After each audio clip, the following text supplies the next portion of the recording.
Certo dia, eu estava no gabinete dos professores quando Lucas, um aluno do 10º semestre, me procurou com o seguinte questionamento.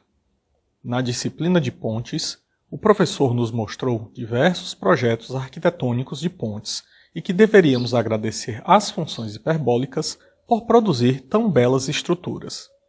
Eu fiquei na dúvida sobre essas funções e lembrei que deveria ter visto isso na disciplina de cálculo.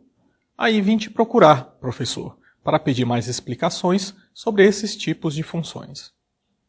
Se você está interessado em saber o que são essas funções hiperbólicas, como calculá-las na calculadora científica e como elas estão associadas às estruturas de pontes, acompanhe esse vídeo.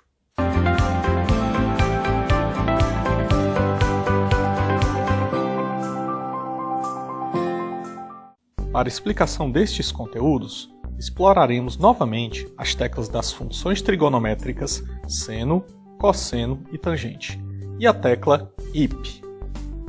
As funções hiperbólicas são funções análogas às funções trigonométricas, também conhecidas como funções circulares, e possuem diversas aplicações na engenharia. Elas são compostas por soma ou subtração de funções exponenciais, e as funções seno hiperbólico e cosseno hiperbólico são representadas por essas equações. A tangente, cotangente, secante e cossecante hiperbólicas são determinadas pelas relações entre as funções seno ou cosseno hiperbólicos. A calculadora científica permite o cálculo dessas funções, e devemos proceder da seguinte maneira. Para calcular a função seno em um determinado ângulo em graus, lembre que configuramos a calculadora para a entrada de dados em graus. Depois, apertávamos primeiro a função trigonométrica para em seguida apertar as teclas do ângulo desejado. Para a função hiperbólica, você deve antes informar para a calculadora que deseja fazer esse tipo de cálculo. E vamos calcular a função seno hiperbólico do valor 4. Primeiro você deve apertar a tecla IP e perceba que essa abreviatura vai aparecer no visor, na parte mais superior e à esquerda. Isso está indicando que a calculadora fará uma conta hiperbólica. E agora você deve apertar que função trigonométrica será utilizada. Vamos apertar a função seno. Veja que no visor, a função seno agora terá um H escrito à direita, indicando que a função seno hiperbólico. Agora é apertar a tecla 4 e depois a tecla da igualdade para ver o resultado. Para as outras funções trigonométricas, proceda da mesma forma e vamos calcular o cosseno hiperbólico do valor 4.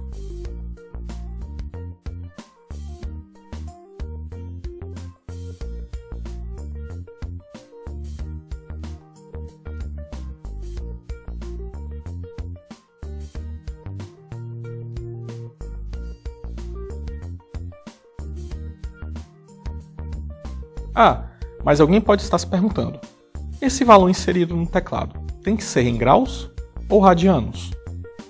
Enquanto nas funções trigonométricas a configuração da entrada dos dados afeta e muito o resultado, o interessante da função hiperbólica é que isso é irrelevante. Façamos o teste. Configure a sua calculadora para a entrada de dados em radianos e calcule o seno hiperbólico de 4.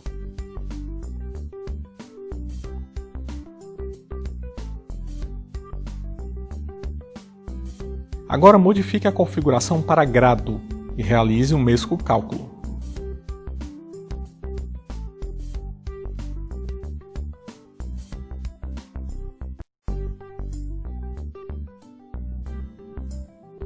Por fim, vamos voltar à configuração da calculadora para graus e determinar mais uma vez o seno hiperbólico do valor 4.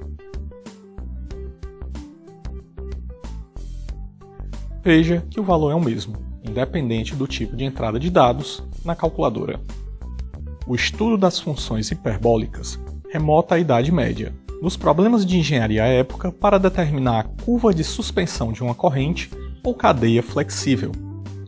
A esse formato de curva foi dado o nome de catenária. No mundo, há diversas estruturas arquitetônicas projetadas com a forma de catenária normal ou invertida, e no Brasil, um exemplo da utilização das equações hiperbólicas para determinação de estruturas é a Ponte Juscelino Kubitschek, um dos pontos turísticos de Brasília. A estrutura da ponte tem 4 apoios com pilares submersos no Lago Paranoá, e os 3 vãos de 240 metros são sustentados por 3 arcos assimétricos e localizados em planos diferentes, com cabos posicionados em forma cruzada, o que geometricamente faz com que os cabos formem um plano parabólico. Uma das equações utilizadas para a determinação da curvatura é a seguinte. Após a explicação desses conteúdos, agora é com você. Utilize sua calculadora científica, a equação acima e os dados da ponte Juscelino Kubitschek para determinar a altura máxima dos arcos. Deixe seus comentários abaixo sobre esse vídeo e, se gostou, clique em gostei. Se não está inscrito no canal, inscreva-se e até nosso próximo vídeo.